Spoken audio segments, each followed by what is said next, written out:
I want to talk about Adam Schiff's comments because to me it represents it's the best example of um, as much as we need to unify against Donald Trump. I'm going to give that caveat up top.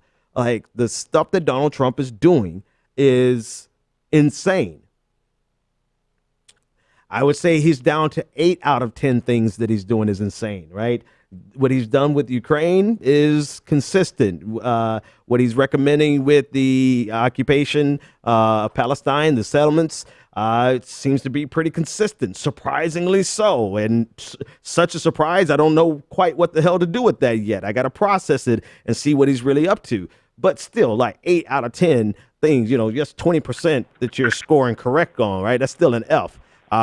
So we need to unify against the onslaught coming from Donald Trump. However, what are we unifying with? Like Adam Schiff, he said, quote, the radical nature of this government is radicalizing Democrats. And this is in the Los Angeles Times. And that's going to pose a real challenge to the Democratic Party, which is to draw on the energy and the activism and the passion that is out there, but not let it turn us into what we despise about the Tea Party. Well, surprise, surprise, Congressman Schiff, out of, I don't know, is it congressman or senator, whatever. Yeah, Representative Schiff. The problem is that you're afraid of us becoming radicalized when you're dealing with people who are more radicalized than you can handle.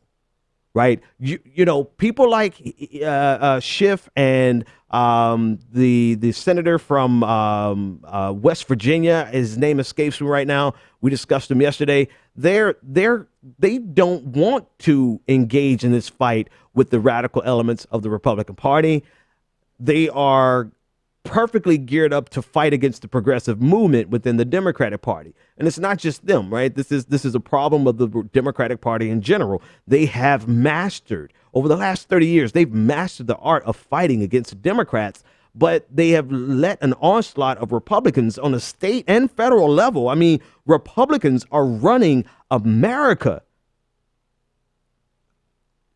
The state houses, the state Senate, the governor's seat, the House of Representatives, the U.S. Senate, the White House, and soon to be the Supreme Court. And that's because Democrats have mastered the art of fighting against progressives and not the art of fighting against conservatism. And it's one of two things. Either they are incompetent and inept and incapable of, forgive the alliteration, of fighting against Democrats, or they absolutely agree with the Republicans, rather. I meant to say Republicans. So either they like what they're doing or they're inept. Either way, Donald Trump signals something different than even the worst of what we've experienced. And you have people who are not ready to lead the fight against them, and not only not lead, but they're undermining the fight. And as much as I know we have to unify, what are we unifying with? It can't be with people who are going to constantly undermine our best efforts of stopping Donald Trump when he's expressed, particularly on social issues, that he wants to take us back to the 1800s. And yet we have some Democrats who are afraid of us becoming radicalized and want us to work with Donald Trump. And I want to read this last quote from the LA Times. He said, and this is Schiff, he said, we are obviously having that debate, but there's a whole new element, which is the reaction to the Trump administration that makes this different, certainly different in intensity than I think we've ever seen in an election. The more radical the administration, the more radicalized our base becomes. So no, you don't give Donald Trump credit for the radical elements of the left. We've been here.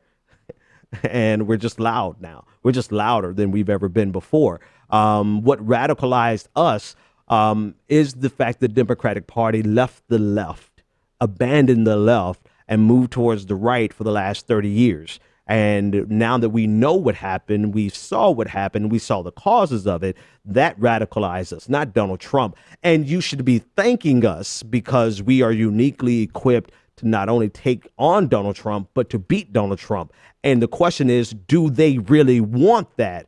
Or are they just, particularly Schiff and his ilk, are they silently okay with some of the things that Donald Trump is doing? That's a question that they need to answer, and they will answer by their actions. Like, they don't have to expressly say it to us. We're going to look at their votes. We're going to look at what they oppose. And if they don't oppose Trump at every stop, then we know what side they're on.